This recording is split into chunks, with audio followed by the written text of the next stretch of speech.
Paz do Senhor, irmãos. Jesus é o nosso Salvador, né? Eu vou por aqui porque eu sou pequenininha. Eu estou muito feliz de estar aqui hoje, trazendo uma palavra para os irmãos no mês de abril, uma palavra de bênção para nós, uma palavra de reflexão para nós, tá bom? Eu vou iniciar falando alguma coisa sobre o pecado, porque não adianta eu falar de arrependimento só se eu não tocar no pecado. Para haver arrependimento, tem que haver alguma coisa errada na vida de alguém. E houve, aqui na Bíblia nós vamos estar vendo, o erro na vida de algumas pessoas, né? Então, depois no final, irmãos, eu vou ter um vídeo do ano de... Meu marido morreu em 2013, em novembro, e esse vídeo foi em abril de 2014. Eu vou passar o meu testemunho, muito forte, tá bom? A senhora não consegue ficar ali? Não. Então fica desse lado aqui. Ai, por que, pastor? Para todo mundo ver. Amém. Eu tenho a colinha. Tá bom. Obrigada, pastor. Irmãos, eu vou estar lendo no livro de 1 Coríntios 1. Nós vamos falar alguma coisa sobre essa igreja de Corinto, tá bom? Se os irmãos não quiserem abrir, não precisa, mas se os irmãos quiserem abrir, podem abrir, tá bom? Nós vamos estar iniciando lendo o capítulo 1, do 1 ao 3. Nós vemos do capítulo 1, do 1 ao 3, o nosso missionário, o nosso apóstolo querido Paulo, feliz, elogiando a igreja de Corinto. Vou ler para os irmãos. Vou virar aqui. Paulo disse, no 1, eu, Paulo, que fui chamado pela vontade de Deus para ser apóstolo de Cristo Jesus, escrevo junto com o meu irmão Sóstenes esta carta à igreja de Deus que está na cidade de Corinto. Escrevo a todos os que pela sua união com Cristo Jesus foram chamados para pertencerem ao povo de Deus. Esta carta é também para aqueles que em todos os lugares adoram o nosso Senhor Jesus Cristo, Senhor deles e nosso. Que a graça e a paz de Deus, o nosso Pai, e do Senhor Jesus Cristo estejam com vocês. Olha a alegria do apóstolo Paulo ter tido um tempo com o povo, com a igreja de Corinto. Só que o apóstolo Paulo, ele não podia, não dava para ele se fixar muito tempo em determinado lugar, porque ele viajava para todos os lugares da Ásia, lá, né, que nós temos conhecimento na Bíblia. E ele viajava muito, levando a palavra de Deus, levando o testemunho dele e formando, aprimorando as igrejas que já estavam iniciando. E esse processo, mais ou menos, da igreja de Corinto, eu li que fazia 56 anos após a morte de Cristo, já estava formada esta igreja. Era novinha, eles eram iniciantes ainda, né? Mas Paulo estava muito feliz com o desenvolvimento espiritual deles. Vamos prestar atenção, porque tem uma sequência que leva-nos a refletir o nosso estado, a nossa vivência dentro de um ministério ao qual pertencemos. Seja ele aqui, ou seja em outra igreja, ou seja de um parente que congrega em outra igreja. São vários ministérios que agregam um número grande de pessoas. E cada pessoa para Cristo, cada igreja tem cada pessoa para Cristo, um só. Cristo vê você individualmente. Cristo me vê individualmente. Cristo sabe como eu sou. Cristo sabe como você é.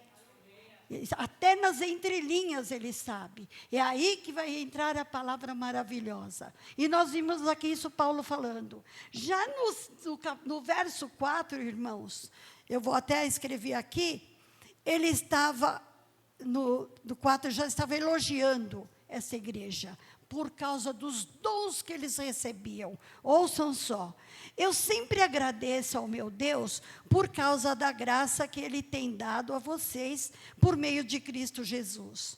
Por estarem unidos com Cristo Jesus, vocês foram enriquecidos em tudo, tanto no dom de anunciar o Evangelho, como no respeito, no dom da sabedoria espiritual.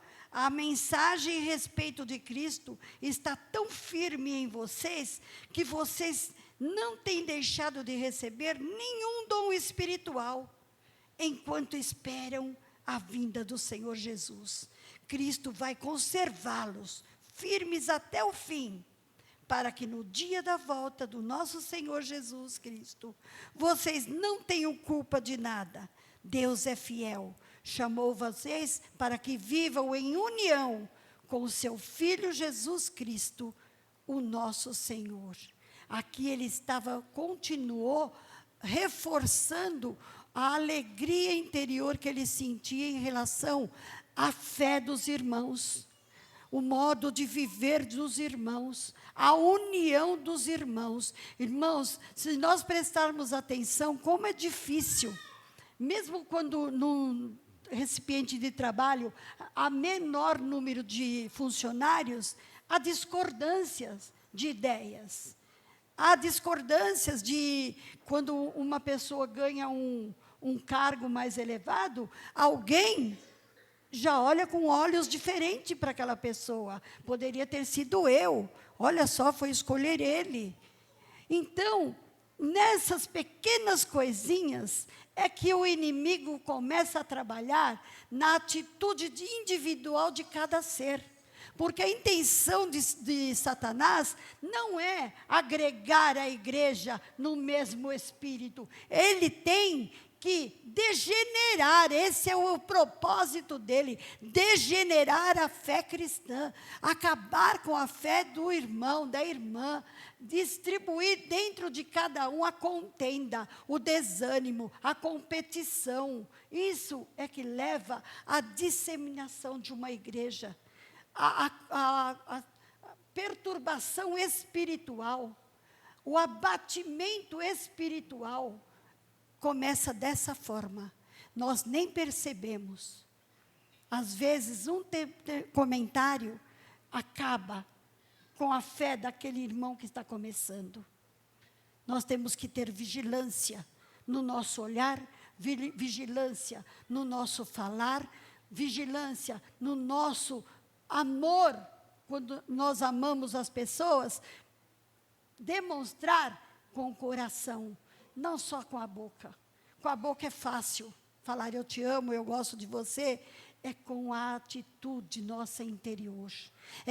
Hoje, quando eu cheguei agora mesmo, várias pessoas vieram para mim, eu orei para você o dia todo. Que coisa linda! Isso que é maravilhoso. Isso que faz com que a igreja permaneça unida. Isso é que faz com que a igreja não permita que o inimigo adentre para sorretariar, para diminuir a fé do povo, para haver contência, disseminação da fé dos irmãos. Não podemos fazer isso. Nós temos que ser unidos. Essa igreja tem que ser unida. Os ministérios não tem que haver separação. As irmãs que louvam são unidas com o ministério de intercessão.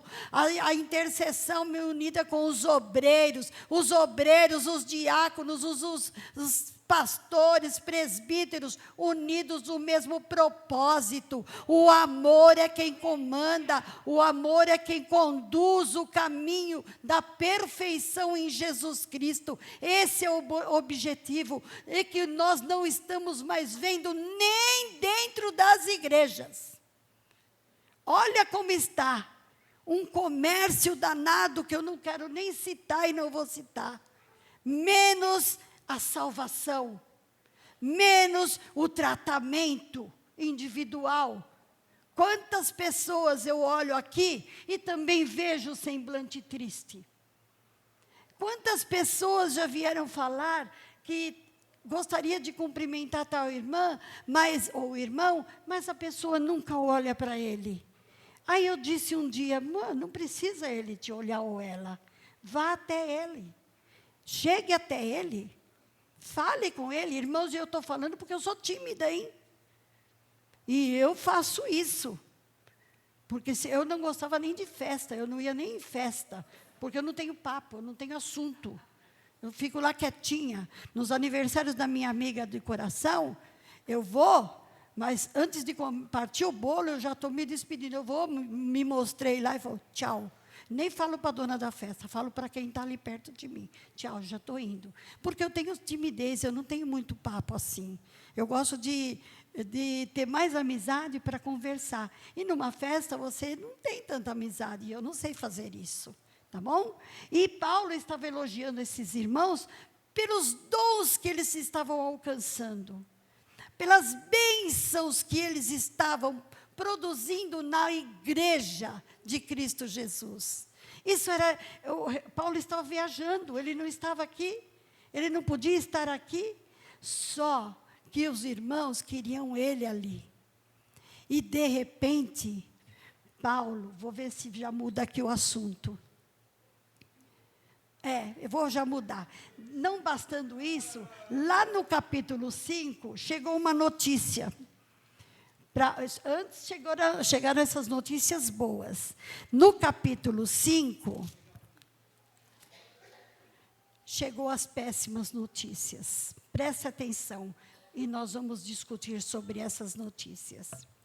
Agora, disse Paulo, numa carta que ele escrevia ao povo de Corinto, agora estão dizendo que há entre vocês uma imoralidade sexual tão grande que nem mesmo os pagãos, o ímpio, seriam capazes de praticar.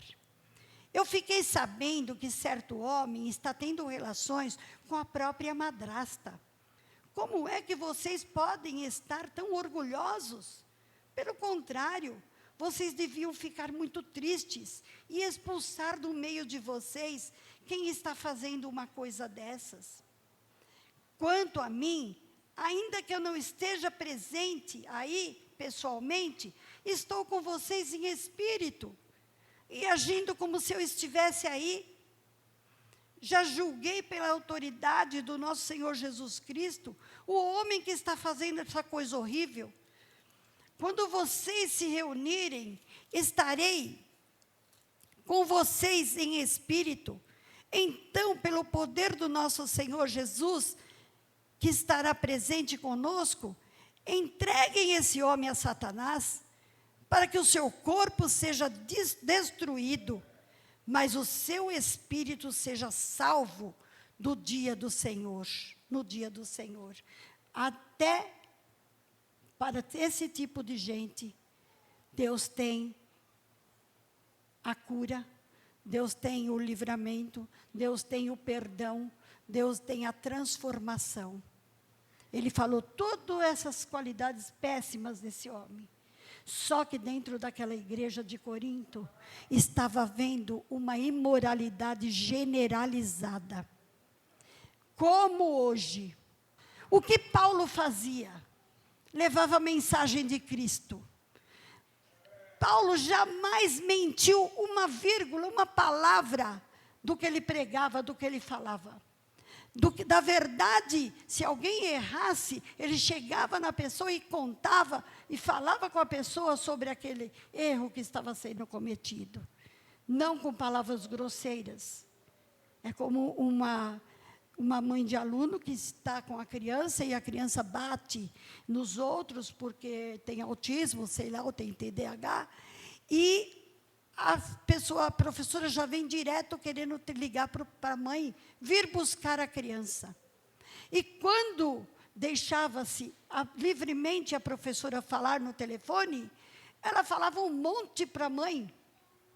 A diretora foi percebendo aquilo e foi falando, não podemos fazer isso. A criança não nasceu dessa forma porque quis. Ela está passando por um processo, ela está passando por um desenvolvimento em que ela precisa ser acolhida. Não pode, então proibiu-se professora de falar com mãe no telefone, para não gerar conflito. Então, tudo que nós formos fazer, aceitar sim as pessoas que precisam, as pessoas que vivem no pecado, é a obrigação da igreja em receber, mas a obrigação da igreja é em tratar. Sabe, nós fazemos parte de uma célula, eu estou com a Ana Lúcia na célula, com a Sônia também. Irmãos, a comunhão, a vida espiritual, ela floresce dentro daquela célula. Nós não ficamos só na Irami, porque o Senhor pediu para que fôssemos também na casa da irmã Maria. E nós ficamos um tempo na irmã Maria, a avó da Renata, e outro tempo na Irami.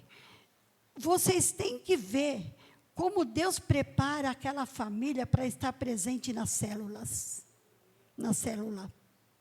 Quando a gente menos espera, aquele irmão delas que mora lá em Santos, que Deus tem um propósito na vida dele, a esposa veio com ele, passou a tarde com a avó, e à noite ele chega para buscar a esposa, e ele recebe oração, ele recebe palavra, ele recebe carinho, ele recebe amor. Eles dois saem sorridentes, eles saem alegres, não se converteram, não, nem importa. Tempo de Cristo é de Cristo, mas a palavra e o carinho e a consolidação está sendo realizada. Tem que ter esse espírito dentro da igreja. Se nós caminharmos sozinhos por nossa vontade própria, nada vai acontecer, cada um vai fazer do jeito que quer, vem a hora que quer, entra a hora que quer, sai a hora que quer, falta e vai para outro lugar, a hora como quer, tem festa, vai. Não tem integração espiritual, amor espiritual, amor de alma, amor de glória, de Espírito Santo agindo nas nossas vidas. Amém, meus irmãos? Eu fiquei muito triste quando eu li o que havia de pecado na igreja de Corinto. Fiquei muito triste. Aí saí do meu lugar, não cheguei a estudar isso, porque eu trouxe o vídeo e pensei que era longo, mas ele tem 8 minutinhos, e o Felipe falou para mim, vai passar rapidinho. Eu falei, então eu vou levar a palavra que Deus tinha me dado, e depois eu passo o áudio. E, só para finalizar, Paulo disse para essa igreja de Corinto, prestem atenção, numa carta, tudo em carta. Irmãos, eu estou enviando para vocês Timóteo, olha que bênção, olha que graça, olha como é bom estar fundamentado na igreja de Cristo Jesus.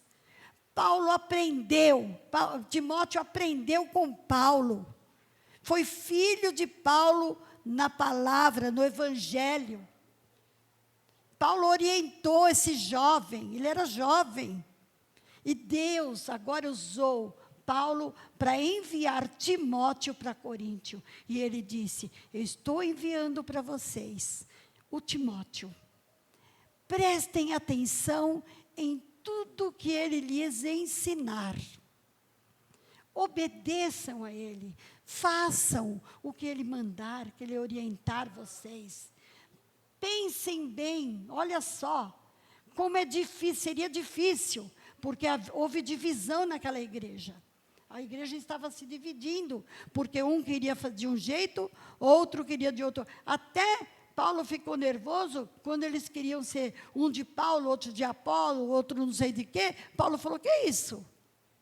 Vocês não foram batizados no meu nome, eu não batizei nenhum de vocês, vocês foram batizados em nome do Senhor Jesus Cristo, e vocês agora estão discutindo, que uns é de Paulo, outro de Apolo, outro não sei de quem, não tem isso, eu vou vos enviar Timóteo, e vocês vão aprender com Timóteo, tudo que ele lhes ensinar, é de Jesus quem passou para ele. Ele está orientado, capacitado para estar orientando vocês a caminharem. E saí do meu lugar e fui lá fora, ali atrás. Falei, pastor, o povo de Coríntio se arrependeu? O pastor falou, sim, se arrependeu. Olha que lindo, irmãos. A oportunidade do arrependimento está aberto a todos nós. Todos nós temos a condição de uma pessoa degenerada, prosmíqua, se regenerar em Cristo Jesus, ter uma vida transformada, uma mente renovada, uma atitude modificada. A sua mente já não é mais como... E eu vou te falar uma coisa, eu passei por um processo desse. Muitos aqui dos obreiros já sabem, alguns, né? Eu passei por esse processo. Quando você cai numa desonra, num erro, você é orientada a parar, a sair daquela situação. Irmãos, não é brincadeira. Demora-se muito tempo. Vocês não imaginam o sofrimento individual e espiritual que causa a nossa vida. Eu passei por esse processo, por isso eu estou falando. Quando vinha aquilo na minha mente, eu orava e falava, Senhor, tira da minha mente, eu já não estou mais fazendo aquilo, Senhor. Tira isso da minha mente. Daí passava. Daí um tempo voltava, o inimigo é perspicaz. Ele não desiste facilmente. Até o dia que eu falei, basta, não quero nem pensar mais, Senhor. E hoje em dia, sou liberta. Hoje em dia, sou livre para o meu Senhor Jesus. O processo acabou, porque eu me arrependi, eu decidi parar, acabar com a situação. Entendeu? Porque Satanás era adepto da pessoa. A pessoa tinha um anel de satanismo e eu nunca tinha percebido, porque o inimigo cega a gente. Ele nos cega. Então, meus irmãos, é muito difícil, mas é possível, diante de nosso Senhor Jesus Cristo, a nossa vida ser transformada, modificada. Eu fiquei de banco, se vocês querem saber. Só que, passado uns meses, 2 meses mais ou menos, eu cheguei nos meus líderes e disse, se vocês continuarem comigo no banco, eu vou morrer. Porque há um esfriamento tão grande, por isso que o processo do pecado é terrível. O processo do pecado é terrível. Até sair, leva-se muito tempo. O corpo nosso padece. Então, irmãos, é um exemplo que eu estou dando da minha vida, para que não aconteça com ninguém. Se você sabe de alguém que faz alguma coisa errada, você não deve se calar. Você deve chegar perto, acolher a pessoa e conversar e orientar a pessoa. Porque a pessoa, às vezes, Satanás é tão astuto que ele tem estratégias para lançar contra a pessoa. Eu falei da minha timidez. Eu me sentia com uns quase 70 anos, da pessoa. Olha só o que Satanás faz. Está repreendido em nome de Jesus.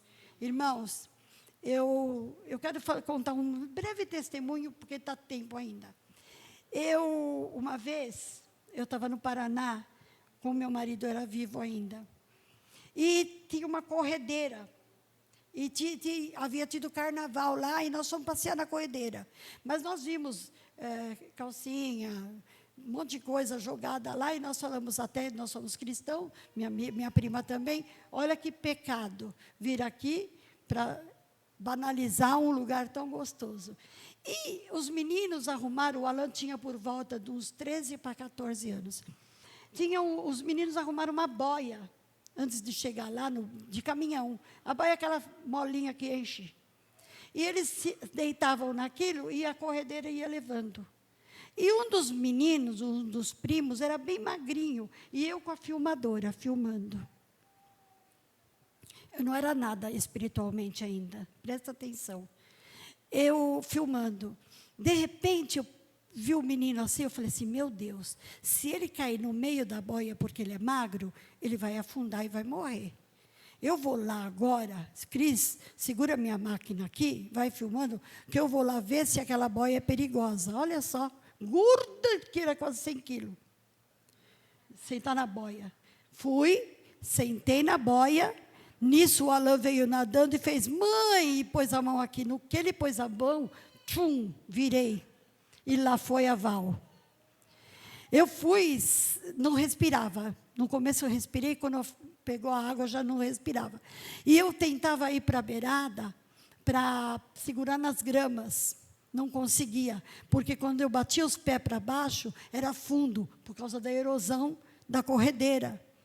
Então, o Alain veio correndo, nadando, e ele me levantava. 3 vezes ele me levantou e gritava, respira! Quando ele me levantava, eu respirava, aí ele não aguentava, ele soltava, e lá ia eu. Ele corria, ia eu novamente, 3 vezes. Na terceira vez, eu falei assim, meu Deus, pensei aqui, eu vou matar meu filho, porque eu ouvi dizer, tudo aqui, que a pessoa que está morrendo, agarra no cabelo da outra, a outra também morre. Eu vou fazer o seguinte, aqui dessa igreja eu já era, eu vou começar a engolir água, eu vou morrer para salvar o meu filho. Quando eu pensei isso, o Espírito Santo na hora falou, se você morrer agora, você vai para o inferno. Levei um baita de um susto e bati minha perna para o chão e senti a pedra. Pertinho, já estava rasinho. E eu fiquei em pé. Mas tremia que nem vara verde e vieram me buscar. Mas eu quero mostrar o seguinte. Nós estamos na igreja, pensamos que está tudo bem conosco. Mas o Senhor me alertou que eu ainda não havia sido convertida. Eu me batizei com 13 anos de idade na Igreja Batista da Uiguará. 13 anos. Para contentar o meu pai, que estava com câncer, para morrer. E meu pai passou, não tinha o batistério da igreja, meu pai passou o dia todo fazendo fogueira e esquentando água para eu não pegar pneumonia.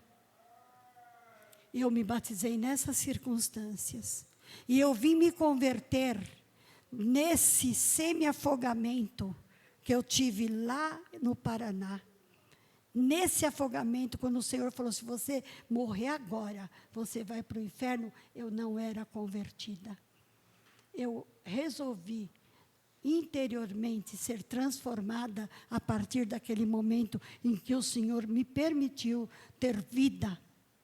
Então, por isso agora eu vou passar o áudio, meu amigo vai pôr, meu Felipe, e mais um testemunho da minha vida, lá em casa com a minha cunhada que faleceu, tá bom? A graça do Senhor Jesus Cristo estejam com todos vocês. E terminando, nós já vamos fazer o círculo para estar orando, tá bom? Você me ajuda, irmão?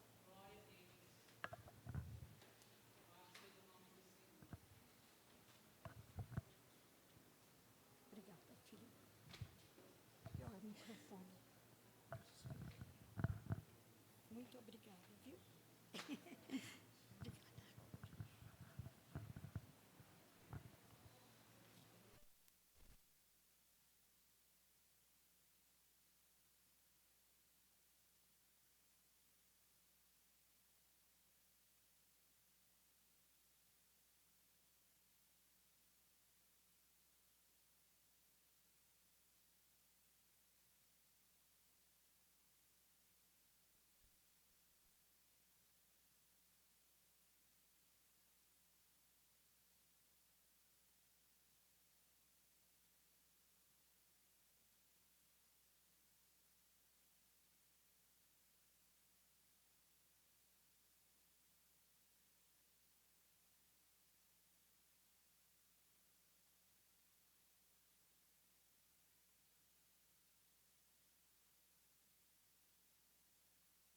paz do Senhor a todos.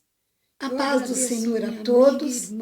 Eu agradeço a minha amiga e irmã Gisele pela grande oportunidade de estar falando algo hoje da minha vida em particular. E para isso eu vou ler o texto que Deus deu quando tudo aconteceu. João 13, a partir do verso 2. Jesus e os seus discípulos estavam jantando. O diabo já havia posto na cabeça de Judas, filho de Simão Iscariotes, a ideia de trair Jesus. Jesus sabia que o Pai lhe tinha dado todo o poder e também sabia que tinha vindo de Deus e que ia para Deus. Então se levantou, tirou a sua capa, pegou uma toalha, amarrou na cintura. Em seguida, pôs água numa bacia e começou a lavar os pés dos discípulos e a enxugá-los com uma toalha.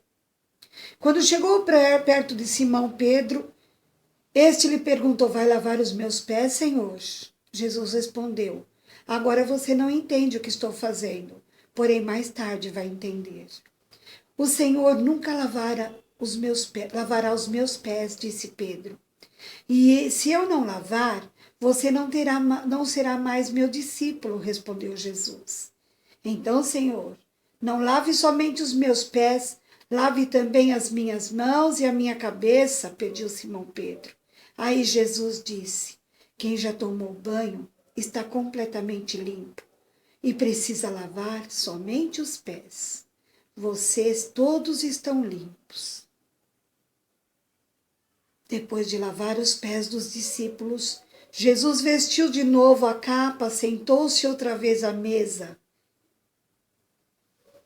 Irmãos, esta é uma grande oportunidade de eu contar algo muito lindo que aconteceu comigo da parte do Senhor.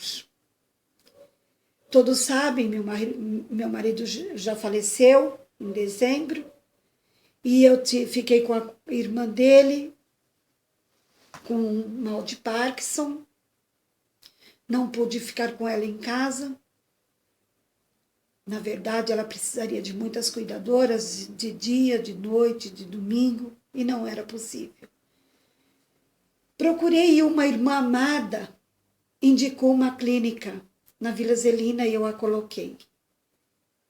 Mas continuei indo visitá-la. Começaram a acontecer algumas coisas comigo que no momento eu nem entendia.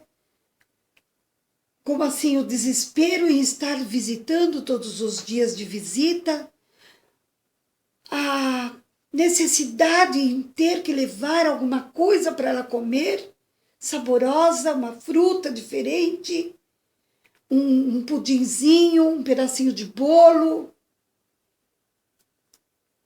E aí começou a acontecer algo desde janeiro até agora. Eu comecei a servir na boca da Neide tudo que eu levava.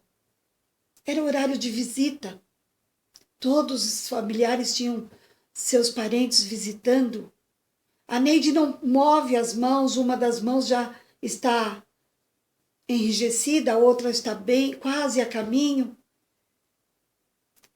E nesses últimos tempos, dando fruto, o nariz dela escorrendo, eu limpando o nariz dela, eu colocando a fruta, os pedacinhos de fruta cortado na boca, que ela mastiga com dificuldade. Ela tocando em minhas mãos, com aquela mão quase sequinha. Coisa, irmãos, que em 5 anos, enquanto meu marido estava aqui cuidando dela, eu nunca senti vontade de fazer isso. Uma serva do Senhor, uma pregadora da palavra do Senhor, uma mulher que sentia compaixão e sente compaixão, como sou, por todos aqueles que estão passando por alguma situação. Meu coração arde em tentar ajudar. Mas com a minha cunhada nunca foi assim. Eu sentia asco de tocar nos objetos da casa dela. Eu não gostava do cheiro daquela casa, de xixi. Me fazia mal, me dava náusea. Uma vez, quando ela falou que precisava trocar fralda, eu e meu marido fomos lá, eu pensei que só era com xixi, e quando eu tirei a fralda, não era, eu comecei a vomitar e saí correndo. Eu não podia ver ela abrir a boca e pôr a língua para fora para receber os comprimidos da noite, quando muitas vezes eu tive que dar. Vou falar uma palavra muito feia. Eu sentia nojo. E muitas pessoas do meu convívio, irmãs na fé, sabiam dessa dificuldade que eu tinha. E aí comecei a orar. Eu pedia, Senhor, se eu sinto tanto amor por todo mundo, por todas as pessoas, quando me contam algo, eu quero ajudá-las. Eu vou buscar uma palavra, eu vou levar uma palavra. E com a minha cunhada eu não consigo. Muda isso, Senhor. Me faz amá-la. Ao contrário, irmãos, eu sentia que ela acabara vindo para minha casa e prejudicando o meu casamento, que era tão íntimo com meu marido, um relacionamento de tanto amor. Mas o nosso Deus é maravilhoso. O nosso Deus nos contempla em todas as áreas de nossa vida. E nesta semana que passou, sábado passado, eu estava visitando a Neide, com todo carinho, servi fruta, servi um Danone de pudinzinho, coloquei na boquinha dela, secava o narizinho dela, pegava o papelzinho molhado e secava a mãozinha dela. E aí vieram na clínica alguns irmãos visitá-la, da igreja dela. E ficamos ali conversando, eu coloquei o prato do lado e ficamos conversando. De repente, aquele irmão começou a falar com a minha cunhada, dizendo para ela que ela sentia muita tristeza, mas que Deus estava mostrando que ali, aquele lugar, aquela casa, Ele havia escolhido para ela, que Ele tinha escolhido a melhor casa para ela estar, e que Ele iria orar, e aquela tristeza iria sair do coração dela. E eu estava ao lado da minha cunhada, e ele disse, irmã, e eu vi agora um anjo passou do seu lado pela porta, eu estava bem no corredor. Olhou para os seus pés, e os seus pés estavam bem machucados. Ele veio, colocou uma cadeira, sentou a irmã na cadeira, e havia uma bacia com água, e o anjo lavou os seus pés. E quando ele terminou de secar os teus pés, e você se levantou, ele olhou e seus pés estavam limpinhos. Entender, sem saber, Deus vê a inocência da pessoa também. Sem saber que eu estava errando, o egoísmo, o orgulho próprio, o querer o meu marido só para mim, porque agora ele cuidava da irmã. Tanto que quando ele caiu daquela escada, que ele se feriu no quadril, ele olhou para mim e falou assim, olha o que eu fiz. E agora, quem vai cuidar da minha irmã? Irmãos, eu não estava transformada e nem curada. Eu só olhei para ele e não pude mentir para ele. Eu vou cuidar. Porque eu estaria mentindo. Eu não havia sido tratada por Jesus. Então, depois que ele faleceu, que eu tive a Neide nas minhas mãos, que eu fui obrigado a ir lá para a cidade, buscar aquelas vitaminas que toma pelo nariz, né, sonda,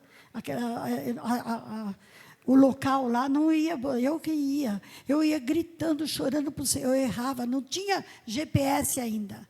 Não tinha, foi em 2014. Eu chorava. Muitas vezes o Alexandre da Irami levou a gente no hospital Santa Casa de Misericórdia, porque eu não sabia ir para lá. Quantas vezes eu me perdia, era no Ipiranga que eu pegava aquele remédio, mas eu me perdia e eu rodava, eu ia parar da 23 de maio. Quando eu vi, eu estava perto lá da cidade, eu falei, Jesus, me leva embora para casa sozinha, sem dirigir direito.